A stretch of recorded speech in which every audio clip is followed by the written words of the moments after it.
Sabe, é uma daquelas perguntas difíceis. Como é que crenças muito profundas, que tantas vezes são uma força para o bem, podem ser torcidas a ponto de justificar uma crueldade que nem conseguimos imaginar? É isso que vamos tentar perceber hoje. Vamos mergulhar numa teoria bem complexa que procura uma resposta. E um ponto importante desde já. O nosso objetivo aqui é analisar um modelo de pensamento, não é fazer julgamentos. Pois é. Essa é mesmo a questão central.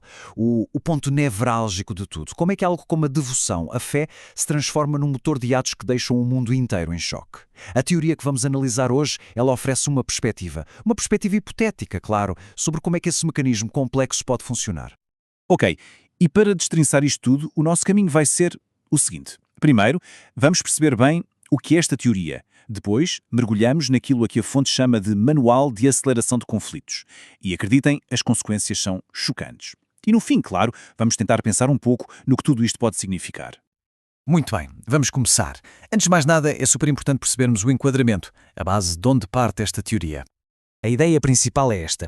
Segundo este modelo, certas ações, por mais extremas que pareçam, não são obra do acaso, não são aleatórias. Pelo contrário, seriam parte de uma estratégia muito bem calculada.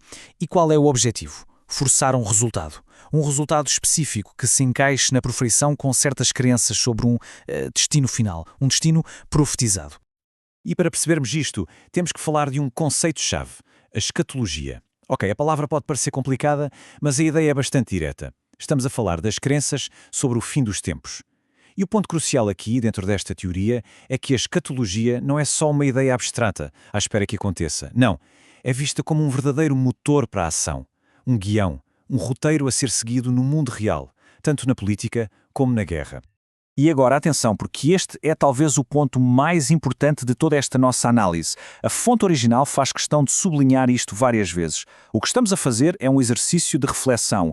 Isto é uma ferramenta para pensar, para tentar identificar padrões. Não é, de forma alguma, uma acusação. Não é o facto histórico. E, acima de tudo, não é um julgamento sobre as motivações reais de ninguém.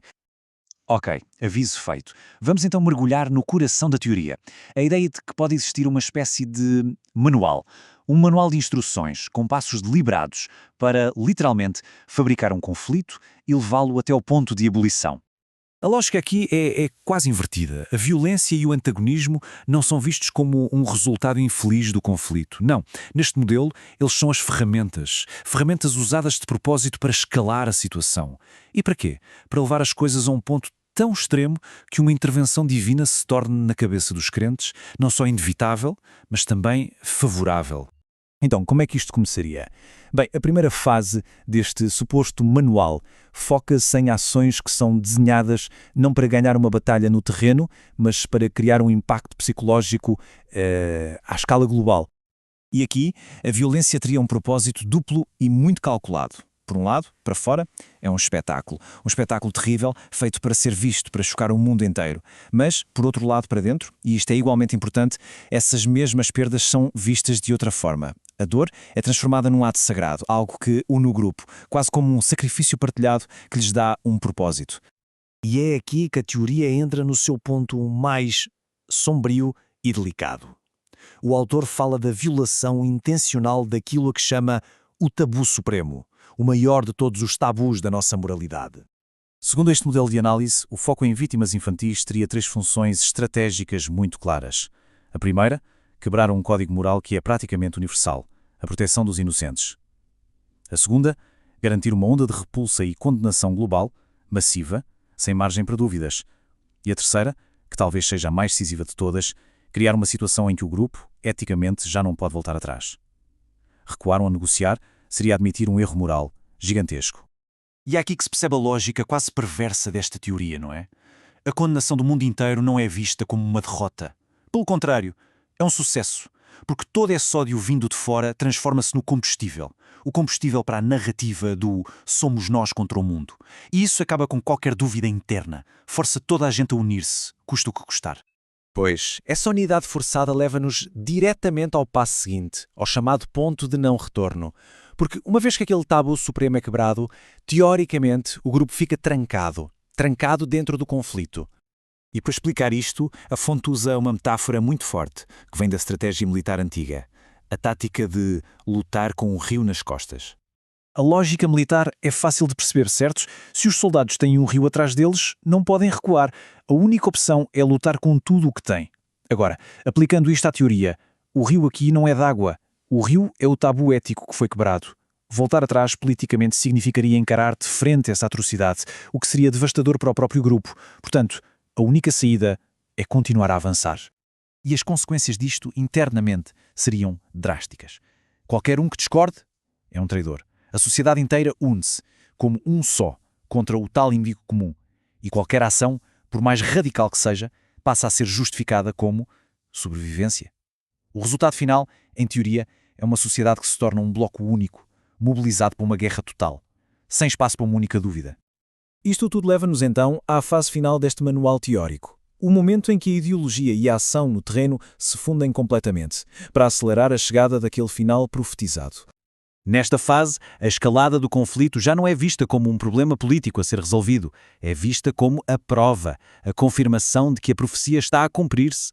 Cada novo inimigo que aparece, cada nova condenação internacional, tudo é um sinal de que o fim dos tempos está a chegar. E para manter esta chama acesa, continuam as provocações externas, para que a sensação de que estamos cercados nunca desapareça. O resultado final de todo este mecanismo, em teoria, é um ciclo vicioso. Um ciclo que se alimenta a si mesmo. O mundo fica dividido a preto e branco. Nós contra eles. O bem contra o mal. Não há meio termo. A violência passa a ser a única linguagem legítima e a palavra compromisso desaparece do dicionário. As únicas opções que restam na mesa são a vitória total ou o aniquilamento. Bem, e com isto chegamos ao fim. E agora é fundamental voltarmos ao início e relembrar o propósito e os limites do que fizemos aqui. E vou repetir isto uma última vez porque é mesmo a mensagem mais importante que a fonte nos transmite. Esta teoria é uma ferramenta. É uma lente de análise. É algo que podemos usar para tentar entender certas dinâmicas, mas não é, e nunca pretendeu ser, um retrato fiel da realidade ou uma declaração sobre as intenções reais de quem quer que seja. E assim terminamos com uma pergunta que, na verdade, fica a pairar no ar.